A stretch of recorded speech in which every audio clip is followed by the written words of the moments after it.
मालेगांव शहर में ख़ास तौर से बस स्टैंड के पास ट्रैफिक का निज़ाम पूरी तरह दरहम बरहम है।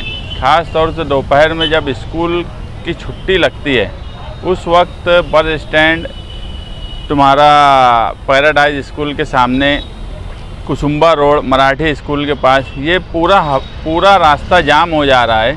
फ्लाईओवर ब्रिज जो बस स्टैंड के सामने का हिस्सा है वहाँ का जब कामकाज शुरू हुआ, अभी आधा ही हिस्सा वहाँ लगाया गया, उसकी वजह से ट्रैफिक निज़ाम बेहद ख़राब सिचुएशन में आ गई।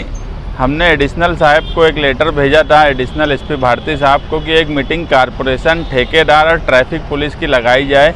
तो आज शाम में ट्रैफिक ऑफिस में कारपोरेशन के इंजीनियर, फ्लाईओवर के ठेकेदार और ट्रैफिक के शिंदे साहब, इनके साथ एक मीटिंग हुई और मीटिंग में ये समझा कि ट्रैफिक पुलिस के पास मेन पावर नहीं है, इसकी वजह से वहाँ पर वो मेन पावर नहीं दे पा रहे हैं। तो हमने कहा है कि एडिशनल एसपी साहब से हम बात करेंगे, कुछ पुलिस का किसी तरह कुछ इजाफा हो जाए, वक्ती तौर पे ही क्यों ना हो, ताकि वहाँ का ट्रैफिक पुलिस खड़ी रहे, जिससे ट्रैफिक का निज़ाम को कंट्रोल किया जा सके।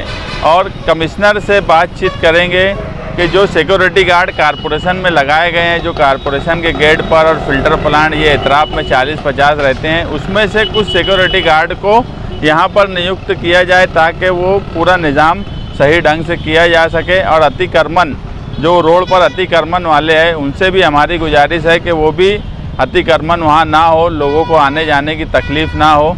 इस तरह की सब बातचीत हुई है। अब कल जो है एडिशनल साहब से और कमिश्नर साहब से, इनसे मिलकर बातचीत करेंगे कि किस तरह से यहाँ पर वो इंतज़ामात करते हैं, क्योंकि बस स्टैंड की जो गाड़ियाँ आती हैं 600 से 650 बस डेली आती है, तो उसको वो लोग शिफ्ट करना चाहते हैं जूने बस स्टैंड में टेम्परेरी, ताकि लोगों को आने जाने का मसला हल हो। और वहाँ पर मेन पावर सिक्योरिटी गार्ड की हर हाल में लगना चाहिए। हम कमिश्नर से, ट्रैफिक इंचार्ज जो शिंदे साहब है, इन्होंने भी कहा कि हम भी एक पत्र देते हैं, इन्होंने पहले भी लेटर दिया हुआ है। तो कहीं ना कहीं ठेकेदार, कारपोरेशन और ट्रैफिक पुलिस, ये तीनों को मिलजुल कर, और बस स्टैंड वालों को, ये चारों को मिलजुल कर वहाँ पर फौरी तौर पे राहत देने का कोई ना कोई काम करना चाहिए।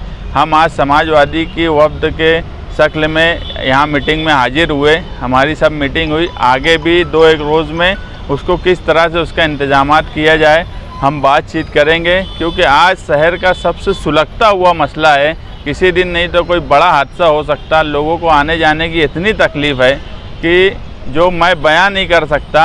वहाँ पर दोपहर में हमको भी रास्ता बदल देना पड़ रहा है। अगर ये सारे इंतजामात corporation, traffic police, bus stand और ठेकेदार ने नहीं किया तो बाहालत मजबूरी हमें फ्लाईओवर, जो मालेगांव शहर का एक ऐसा अजूबा है जो 5.5-6 साल से बन नहीं पा रहा है, फ्लाईओवर ब्रिज पर हमको कोई एहतजाज करना पड़ेगा। उसके लिए पुलिस डिपार्टमेंट, महानगर पालिका ये जिम्मेदार रहेंगे। अभी हम चाहते हैं कि बातचीत से कोई रास्ता बने और फ़ौरन वहाँ राहत का कोई इंतज़ाम किया जाए। वो तो मालेगांव का अजूबा ही हो गया है। अभी इन्होंने, यहाँ जो ठेकेदार था उनका ये बोलना है कि वो ये एक हिस्सा जो बाकी है यहाँ पर उनका जो भी काम काज है वो जब शुरू करेंगे तो 2 महीने के अंदर वो काम काज ख़त्म कर देंगे।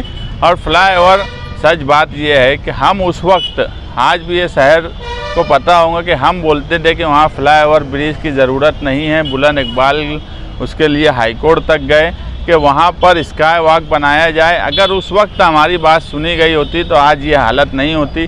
हम हमेशा कहते हैं कि इस शहर में मुस्तकबिल को देखकर जब तक लीडरान कोई फ़ैसला नहीं करेंगे, शहर की हालत ऐसी रहेंगी। अगर स्काई वॉक की बात मानी गई होती हमारी तो आज ये आज़ाब फ्लाईओवर ब्रिज के नाम का मालेगांव शहरियान को नहीं मिलता। क्योंकि मैं अभी भी ये बात बोलता हूँ कि इस ब्रिज के बन जाने के बाद मालेगांव शहरियान को इसका कोई फ़ायदा नहीं होगा।